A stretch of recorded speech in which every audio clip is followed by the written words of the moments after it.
ശബരിമല സീസണിൽ കേരളത്തിൽ ഏറ്റവുമധികം തീർത്ഥാടകർ ഇടത്താവളമായി ആശ്രയിക്കുന്ന സ്ഥലമാണ് പുനലൂർ. ശബരിമലയിലേക്കും തിരിച്ചും മറ്റു ക്ഷേത്രങ്ങളിലേക്കുള്ള ദർശനത്തിനുമായി എത്തുന്ന ആയിരക്കണക്കിന് തീർത്ഥാടകർക്ക് പ്രധാന വിശ്രമ കേന്ദ്രമാണ് ഇവിടം. മിനി പമ്പ എന്ന ഖ്യാതി നേടിയ പുനലൂർ TB ജംഗ്ഷൻ ഭാഗത്താണ് ശബരിമല സീസണിൽ താൽക്കാലിക കച്ചവട കേന്ദ്രങ്ങൾ ധാരാളമായി തുറക്കാറുള്ളത്.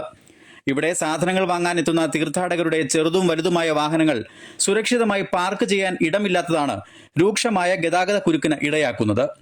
വാഹനങ്ങൾ ദേശീയപാതയിൽ തന്നെ നിർത്തിയിടുന്നതോടെയാണ് വലിയ ഗതാഗത തടസ്സമാകുന്നത്. ശബരിമല സീസണിൽ തീർത്ഥാടക വാഹനങ്ങൾക്ക് കൃത്യമായ പാർക്കിംഗ് ക്രമീകരണം ഒരുക്കാൻ അധികൃതർ തയ്യാറാകുന്നില്ല. താൽക്കാലിക പാർക്കിംഗ് ഗ്രൗണ്ടുകൾ ക്രമീകരിക്കാത്തതാണ് പ്രശ്നങ്ങൾ സങ്കീർണമാക്കുന്നത്. മകരവിളക്കിനായി ശബരിമല നട തുറന്നതോടെ പുനലൂർ വഴി തീർത്ഥാടകരുടെ പ്രവാഹമാണ്. തിരക്ക് വർദ്ധിച്ചതോടെ മിനി പമ്പയിലെ കാര്യങ്ങൾ നിയന്ത്രണാതീതമായി തുടരുന്നു.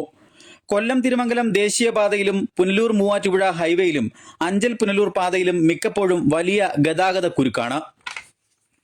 വർദ്ധിച്ച തീർത്ഥാടക തിരക്ക് ഉൾക്കൊള്ളാൻ TB ജംഗ്ഷന് കഴിയാത്ത സ്ഥിതിയാണ്. പാതയുടെ ഇരുവശത്തും അനധികൃതമായ വാഹന പാർക്കിംഗ് ആണ്.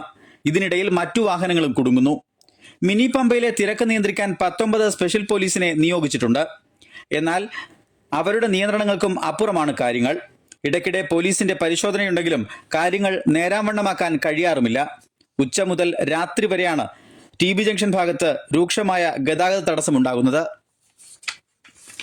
ചെമ്മന്തൂർ, നെല്ലിപ്പള്ളി, വെട്ടിപ്പുഴ ഭാഗങ്ങളിൽ താൽക്കാലിക പാർക്കിങ്ങിന് സൗകര്യമുണ്ടെങ്കിലും മിനി പമ്പ TB ജംഗ്ഷനിലായതിനാൽ വാഹനങ്ങൾ ദൂരെ പാർക്ക് ചെയ്ത ശേഷം ഇവിടേക്ക് തീർത്ഥാടകർക്ക് എത്തിച്ചേരാൻ ഏറെ പ്രയാസകരമാണ്.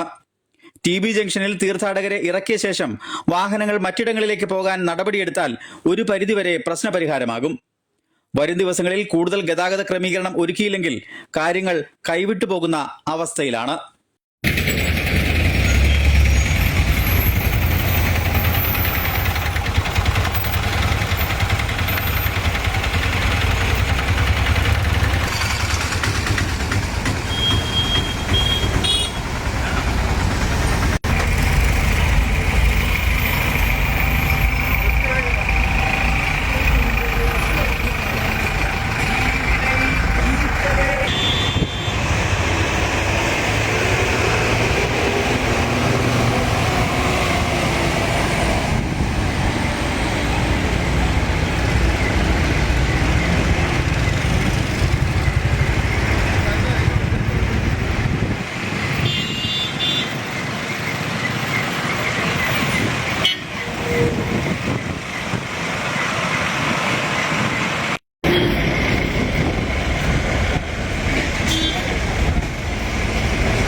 Fox TV news bureau, Punalur.